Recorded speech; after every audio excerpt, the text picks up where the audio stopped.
Guys, showtime. Wins with fins! That's why it felt like a dead line. Oh my God! Are they snapping down there, boys? This rig is not even set up for that.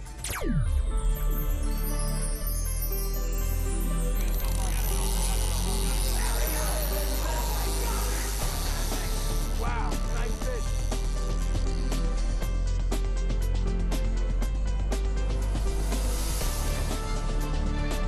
Oh.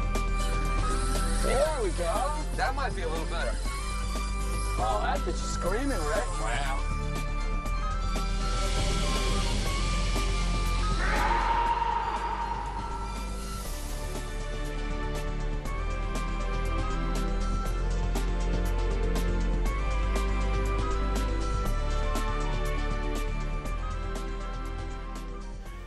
You're watching Northeast Angling. We're proud to present inshore and offshore saltwater fishing. We cover every species from fluke and porgies to stripers, sharks, and tuna. You can learn more about techniques, tackle, and destinations at neangling.com. Now sit back, relax, and enjoy the show.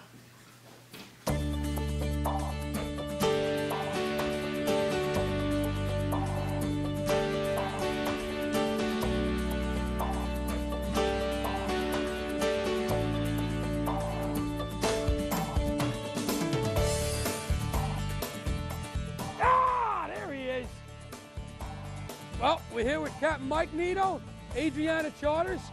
Mike, we're doing a little light tackle blackfishing. Where are we now, brother? Just south of Newport on a place called Brenton Reef.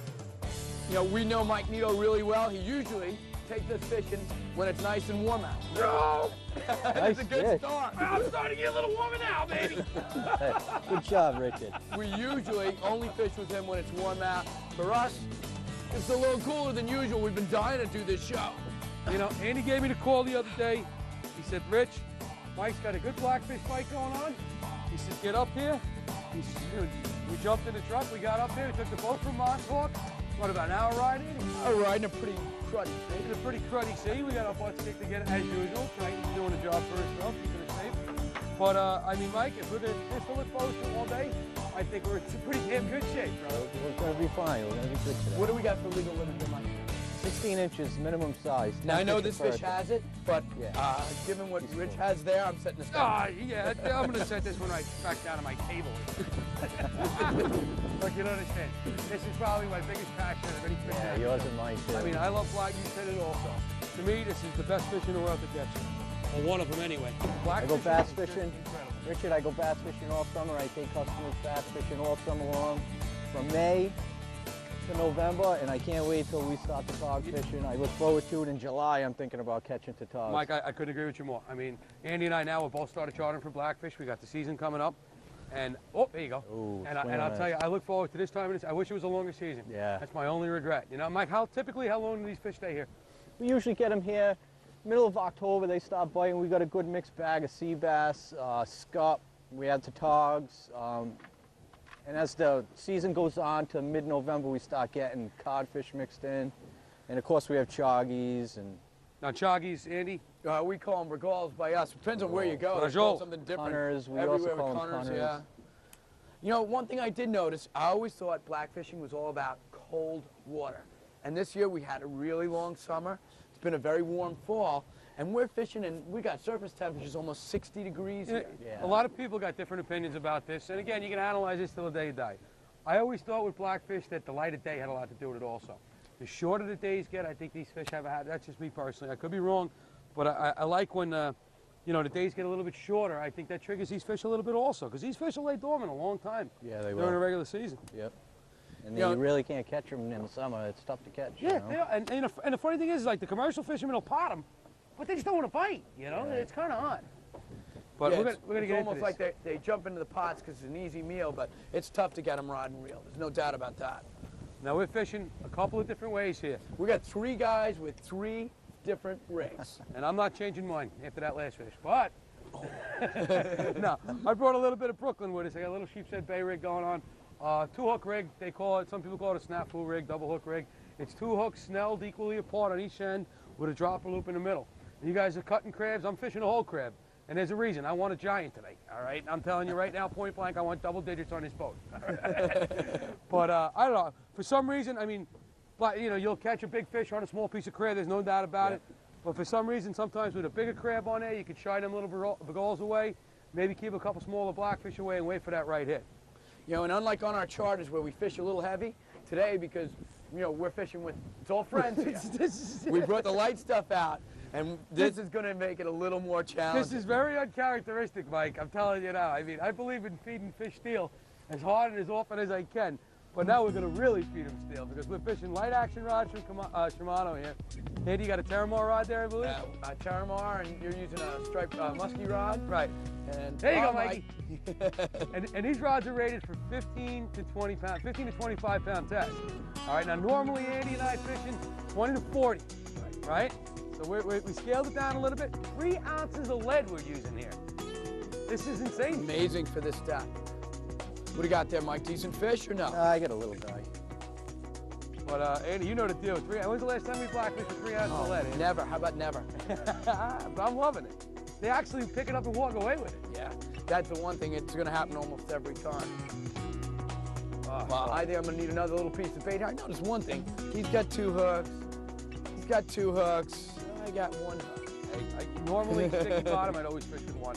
But you know what? You want to bring that up? Change it up. We'll change it up for you. Let's go. I want to cut some crabs up. Visit the Northeast Angling website at neangling.com for nationwide saltwater charter directory, fishing news, and free fishing reports. You can also find dozens of techniques, tips, and tackle for every saltwater species. Now let's get back to the action. Back here again, Mike Neto. This bite just keeps getting better by the minute. Mike, what do you got? Me a Tautog. Oh, man. You guys call them Tautog in New York? Yeah, Blackfish, the Tautog. You know, it's funny. I'm going to touch on that you said it, Mike, when you said we call them Tautog in New York. You know, Andy, you'll Mike, agree I hope with I'm me. not into you here, buddy. You'll agree with me on this, Andy. Okay. New York, we die for this fishing. I mean, we look forward to this from like day 1 of the spring.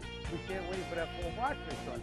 Now, Andy and I, you and I, we've done a lot of boat shows, a lot of sportsman shows all over New England, and you don't talk too much about blackfish. I mean, is it not in your blood in New England? Or, come on, speak to me. Oh, no, it's in my blood, that's for sure. You know, here we are, we're at Brenton Reef. The bite's crazy, the conditions are real good, and there is not another boat in sight. Between here, Point Judith, we haven't seen another boat out here doing this. We're the only ones. I hear you, but I mean, even at the shows we do, you know, everybody, you know, a lot of people come up to us, talk about the bass bite, and you know, you Nice see little it, male. That's a big male. That's a nice fish, buddy. And you know, they'll talk about, oh yeah, we've seen the eland, you know, how do you rig the eel? You don't get much chatter on the blackfish. Do you feel that it doesn't get as much respect around here as it should? Or? It should get more respect. I think so, personally. Pound for pound, I mean, these things play better than a straight bass. Oh my God, this is probably the most challenging fish in the world to catch, or actually in the Northeast. To hook, it really is. yeah, to hook, it's very tricky. Now, Andy, you were saying before on the charters, people say, you know, when do you set the hook? What am I feeling? So talk about it. Andy, talk to me. Well, you know, one of the things that, and you know, I've learned that my personal preference for setting the hook is really simple. I wait until Richard's over and says to me, Andy, it's time you set the hook on that fish, right? You're going to take a swing? No, really, what usually happens, in the well? a lot of times you get that initial bite, it's that initial crunch on the bait. You want to try not to swing on that one. It's like they crunch it, and you got to hang on for a couple of seconds and be a little bit patient. Usually that second one, you start getting that tiny little bit of rod bend, you know, kind of lay on it a little more, and then you're going to take the swing.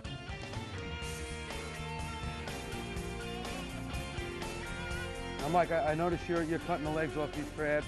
Yes. Andy mentioned before to you that you don't like throwing the legs in the water right now at this time. Why is that? No, I don't like to, I don't throw them in the water because the tide can wash them away. And by the time they actually do settle and hit the bottom, it could be 200-300 yards away from your boat. You could actually pull the fish off your piece. I got you. So now I couldn't agree with you more. One thing I like doing is slack tide. I like dropping them down. Yep. Sometimes I can get a bite going. Yep, I sure can. You really turn them on. Yeah, and Andy, like you said before, these fish, they bite different ways. Sometimes a whole crab, a small crab. No, you're right. You know, when the bite's slow, we like to downsize our baits a little bit. When the bite's going good, big baits, big. Yeah, big that's my philosophy. Like I said, if you're fishing a small bait, like you're showing us now. Yep. Show me that one piece of bait you just had there. You just cut the other one. This one right And here, it's this a is small quarter bait. piece. and you're taking the top shell off and you put it on. And when these fish are finicky, you can do that, right? And you could set the hook right away. I got you. Another thing too, elephants eat peanuts. Yeah, that'll work. With the bigger bait, I've noticed even today, I've been waiting a little bit longer on my strike. Oh, I kind of bumped now. Just because, you know, all right, this is good, because he just touched me, but I'm not going to hit this fish yet, because I know I got 2 hooks and a whole crab. Let's see if he comes back. I'm going to reel down a little bit, see if he comes. There he is again. I got him. He's out. He's coming up the piece. All right, here we go. There's a fish on. But again, now with the whole baby, with the whole crab, all right, I'll wait a little bit longer just because sometimes, Andy, you've seen that crab actually get split in half, Yeah, right? and you got 2 pieces of crab sitting there, and you're actually fishing 2 real baits. With the whole crab, you can really wait. When you got a small bait, a lot of times they're on it. Oh, that's a nice little fish. Nice fish. Good job, good job. But you only got 1 of the hooks. That's okay. Have to throw that one back. Yeah, you know, I want to just rig real fast again because, you know, Andy, you and I both, we showed a lot of people up in New England to show us how to tie this rig. It's a little bit different than what you would normally see. Again, I ain't taking credit for this. They've been doing it down in Brooklyn for years. And there's some sharp fishermen down there, real sharp black fishermen down there. And that's where I got this rig from. But again, it's called like either a snafu rig or a 2-hook rig. And basically what it is I'm fishing a whole crab, you're cracking. So what I'll do is I'll take a whole green, and usually I'll just break his claws off because I don't want to get bit. Watch out throwing them in the water, Richard. Just a claw. So, but what I'm talking about now is these hooks are an equal length apart. And Andy, you tied this one up for me earlier. It's just 2 hooks that are equally apart. And what I'm doing is I'm going on each side of the crab with it. So I'll hook them like I normally would through the leg socket, and I'll come out on one side and then spin that crab around, and on the opposite side, I'll go back in the same way, but on the back leg first. So basically it's a 2-hook rig. You got 2 hooks coming out of this crab. And what I'll do then is I'll take the top of the sinker, which Andy loves because he knows how much I love to clean the boat at the end of the day, and I'll just crack that top shell hard. Get a little scent going in the water. And that's exactly what it is. And now let's see if we get another blackfish. Oh, I missed that good fish. bite. Go right Yeah, it was back a nice down. bite. I'm right That's there, the other too. thing. Well, I better get fishing. You notice these fish come back a lot. Oh, right yeah, after you miss them, if you got a little piece of bait on it, go right back down. I just slept off that little ledge again. You know, there's one ledge here, and I come off it, I come down. It's so important to feel the bottom. Yeah. Again, that's what, you know, Andy, you mentioned before, Mike likes to use a monofilament line. We like to use the braid. And, you know, like you said, you fell off the bottom. You can almost get an idea what that bottom looks like with the braid, right? Yeah, you probe around, and, you know, it's nice. The braid and the right rod, you feel everything. Now, Mike, I'm going to put the question to you. As you stick that fish right now, what makes you, you know, again, everything is personal preference with fishing, but why do you like the mono so much? I like it because with the tog fishing, you can get a lot of mixed fish mixed in choggies. Okay. You call them bergols. Rajol, yep. And, and this allows, especially people, because I take customers, this allows the person that doesn't do it a lot to actually feel a big tautog bite and not the bycatch being choggies, You actually want them missing the small I want fish. them missing the small ones, and they end up catching larger fish with the mono than they do with the Dacron. You know what? I can honestly say that never I never thought of that. No, and it's a good point. That's definitely a good point. I mean, you know, we top shot our lines with mono, Andy. Yeah. Oh, nice little fish, Mike. female. I'm kind of wrapped on you there, but bring that fish up. We top shot our lines with mono, Andy, just because of the fact that, you know, the braid, you know how quick it breaks if it rubs bottom. Wow, nice fish, Mike. Nice female. That's a female. The calico lines on her. That's a big female. But that mono we top shot with, because you can't go direct with the braid, Right. because braid's gonna break. The braid Right. don't nick, it breaks. Right. Visit the Northeast Angling YouTube channel for hundreds of videos, including full-length episodes, exciting clips, product reviews, and instructional videos. And now, the exciting conclusion of Northeast Angling. A little bit of a touch there. Touch, Andy? Yeah. That got me a couple of times. The fish come in, they come off, and it's like, oh. Oh, there you go, Nice bro. fish. That looks solid. Keep 'em up. You know, Andy, I'm getting there now. but what did you just do? You notice when he just set that hook? That's one of the most important things about blackfishing, right, Andy? You've got to, once you get that rod up high, you've got to remember to reel down to the fish, because you just lifted them out of the bottom. And somebody like Mike, you got that 2-hook rig on, it's probably much more important for you. Uh-oh. Everybody's in now. Took me to the bottom. Oh, boy, I'm in He's good. up, he's up. That's he's the up. bottom? Nope, he's up. He took it to the bottom. Hey, but I got guys, him up. I got a solid fish here. I don't know what you guys got. No, I don't have jaws, but I got a decent one here. Oh, Andy. Oh, my brother.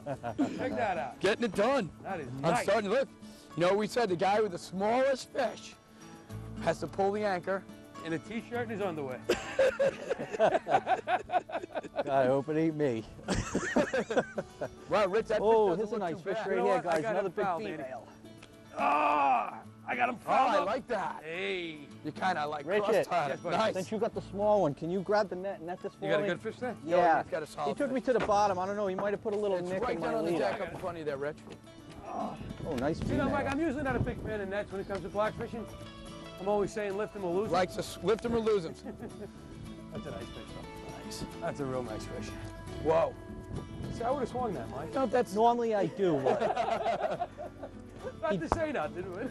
he dragged me on the bottom, so I was afraid my leader may have a little nick in it. man. All I can see. Let me see that fish.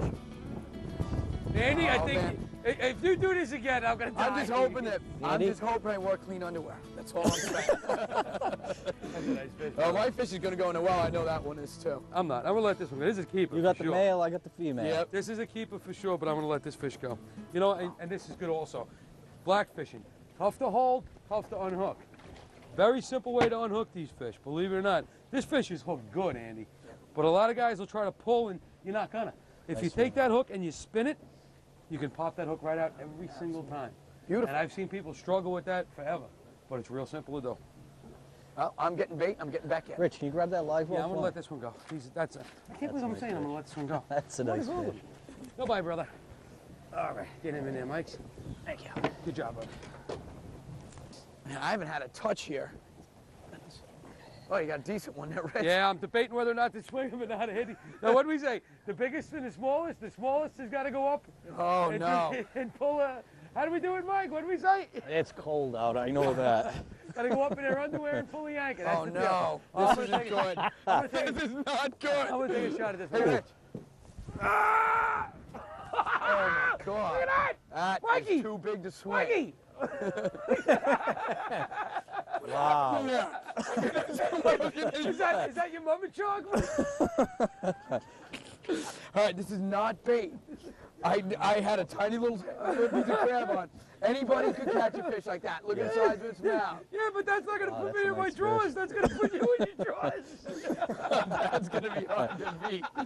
I shouldn't have to go up just because of this. Oh, my God. I'm throwing this little guy Look back. at this. Look at this monster. Oh, my God. This is amazing. Man. Dude, I would be out here 7 days a week. I'm telling you right now, point blank. I would never be home. How could you look at this? This is incredible. Oh, Well, I'll man. tell you what, I'm still trying to figure out how we're getting away with only using 3 ounces of weight here. You'd It's think amazing. the tide would be running here. Mike, you get hard currents here where you need a little more weight? Yeah, it's now? not too bad. Yeah, We got yeah. a half moon right now. So Yeah, well, that's- I'm glad you said that. You Yeah. know, I mean, I'm my gonna throw this one back. She's a keeper, but she's gonna go back. Eddie, our preference, obviously, off the full moons. Yeah. You know, for these fish, you'll get a quick bite on them, but for the most part, it's not a lasting bite. You know, I mean, when you're off the moon, I always find it to be a little bit better. Yeah. And believe it or not, I'm stumped. This guy's got this hook so deep Yeah. that She I was actually, hungry. I'm going to bother you because I'm going to try to go through the gill and pull this down Sure. if I can do it. I got to get my finger up, and then we're keeping this fish, so I don't mind putting my hand on his gills. I normally wouldn't do that if we're going to let him go. I'm going to try to pull it down with my finger Okay. and see if you can pop it up. Can you pull it up? See if it comes out. Oh yeah. Get it? Almost. There you go. It's stuck on the membrane there. All right. Wow. Nice job. That fish coming home. That fish coming home with us. Oh, yeah. Oh, I love you. Get in. Ah, I'm getting baited up. Thanks, Mike. Oh, got Mike. Oh, I I bet got you a- had a decent fish there. Got a little piece of the earth. Did he take you in, Mike, or did you just hang up? No, I think my sinker got hung up. Andy, talk about that. 'cause that You know, a happens lot of times, and I'm the king of that. I'm in. I'm the king of hanging a good piece of bottom, especially if you're moving your sinker around a lot, is that you'll get stuck, and now it really becomes an art at getting that thing back. You got a couple of choices. Mike, what do you got there now? Right now, I kind of like slack it and then bang it quick. Sometimes that'll pop it out of the crevice that it entered. A lot of times I like to start gentle, and I just try to wiggle before I really take a swing on it, I try and wiggle it out first. And then a lot of times you're just gonna stick it in the holder. I think I might have a deadline on the I think I'm bottom gonna here, have Andy. to do that. This is- Got something coming up It's there? or coming no? up weird. It was a fish, but a lot of times you get pieces of line that break off on the bottom and it just doesn't come. Oh my God. Guys, showtime. Twins with fins! That's why I felt like a dead line. Oh my God! Are they snapping down there, boys? This rig is not even set up for that. See, I'm actually embarrassed right now. That means one of them bit the crab in half. And I missed Let the other piece. And Mike, you get yours out of your No. snap that free. In reality, what this means, you got him, Andy? break it Yeah, look at this. That's a good fish. Well, you know, they always feel good that first 5 feet off the bottom, This no matter is what. incredible. I thought I had a 15-pound fish, and I got 2 6-pounders. No, it's But not that's too okay. bad. No, it felt like they were fighting each other the whole way up. Andy, that looks good. No, it's decent fish, but But you know what, Mike? I don't think quite has the when game. people, like I said, I normally don't fish 2 hooks. When I see 2 hooks come up on one bait, on one rod, I usually tell the guy he's sleeping. Because he missed the first one, he missed the first fish, and the second one had an opportunity to get in. That's still not a bad fish. Look at this, these are 2 5-pound fish. I don't believe this. Nice. Oh my God. Mike, I'm living here. And you're not making us go home today, Andy. no, you know what? care. We got to get that big fish. Can you open it up? No, you got to No, get I'm the not big opening fish. that. I'm going to get more crab. Thanks, buddy. I got another fish in my hand. I'm slipping. Thank you for watching Northeast Angling. You can learn more about techniques, tackle, and destinations as seen on this show at neangling.com. See you on the water.